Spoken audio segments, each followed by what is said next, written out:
Oh, hey guys, it's Alan at Boston Fan, and I want to take you back to October 16th, 1912 for Game 8 of the World Series. Yes, Game 8 between the New York Giants and the Boston Red Sox. It was Game 8 because one of the games had been called due to darkness, so they had to replay it.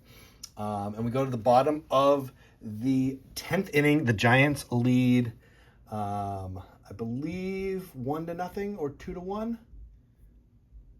Let me just check the box score. The lead 2-1 going into the bottom of the 10th inning. And so this is going to go towards my tobacco Red Sox collection and Red Sox history. And so leading off the inning was Red Sox hitter Clyde Engel.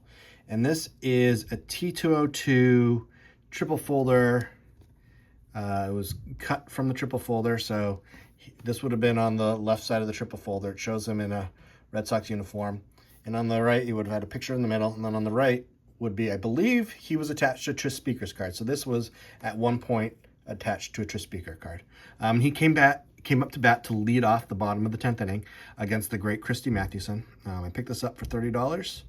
I may end up flipping it or selling. No, I don't want to say flip it. I bought it for my collection, but then I upgraded. And I picked up this a T206, which I particularly like. This image of Engel, although in a Highlanders/Yankees uniform, and isn't as, maybe lifelike as that or accurate to it. This just reminds me of the natural. I know Roy Hobbs batted lefty, but for some reason this image reminds me of the image of the natural. So I just love this image. Some may, not find it particularly appealing, but I just see this and I think of Roy Hobbs and I think of the natural. I know Roy Hobbs isn't based off Engel, but it's a cool image to me. So I picked this up, Piedmont 350.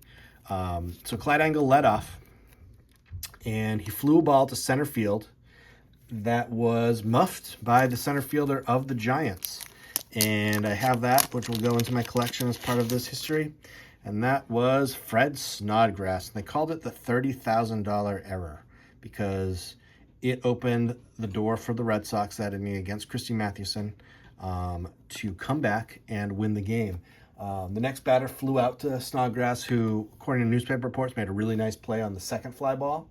But then Christy Mathewson walked Steve Yerkes of the Red Sox.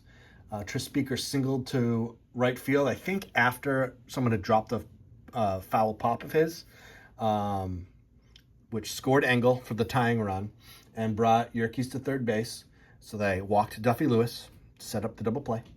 And then Larry Gardner, part-time outfielder for the Red Sox, lifted a fly ball to right field, which scored Yerkes on a sacrifice fly to end the World Series. It is still the only World Series to end on a sacrifice fly, and it was set up by the error of Fred Snodgrass. And so they called it the $30,000 error because presumably that's how much players would have gotten, or the team would have gotten, in their World Series bonus check had they won.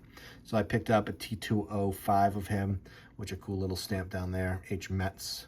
If anyone knows of the collector, I don't know if he's well known in the collector community. But I found this on Net54 for a steal, $35.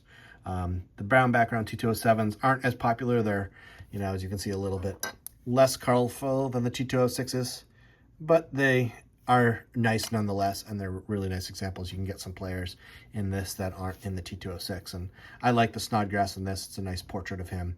I might add a T206 in the future, but this is good enough for me painting that Game 8 background. I would like to add Steve Yerkes to it. He does have a T207 as well, though he's listed as Stanley Yerkes on that, and he's not Stanley Yerkes. It's Steve Yerkes, just they named him Stanley Yerkes. It's an uncorrected error. And so I bought this first, again, Net54, it's like $35. And it's a really cool card. You can see it's a lot smaller than even the tobacco cards. It's part of that triple folder. And I'm not sure what I'm going to do with it now that I have doubles. I might keep it. I'm probably not going to display both, so I just have to decide. But you know, again, as I build this Red Sox collection through tobacco, this early history, it's cool to kind of piece cards together like this. So, you know, Clyde Engel and Fred Snodgrass are linked together forever in baseball history through that era that opened the floodgates while Christy Mathewson was pitching and let the Red Sox come back.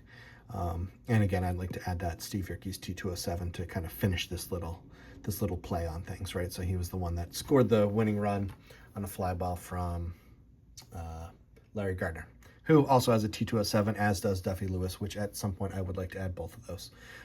So yeah, that's my quick video on a couple pickups that I've had to work towards that to Red Sox history through tobacco project that I'm working on. Clyde Engel and Fred Snodgrass. So guys, thanks for watching. I hope you enjoyed it. I hope you enjoyed learning just a tad about Game 8 of the 1912 World Series. There's a lot that went into it in terms of the owner trying to the Red Sox lose Game 7 so we could have Game 8 at home. But then the Red Sox sold tickets of the Royal Rooters, the Red Sox fan club, to somebody else. So then they staged a walkout and a boycott on the game so that the Fenway Park was only like half filled for Game 8, and they didn't get as many gate receipts as they had wanted to. An interesting time in baseball for sure. So here's a little snippet or a little collecting tidbit of it. So hope you enjoy, guys. Just keep having fun, keep collecting, and I'll talk to you later. Adios, amigos.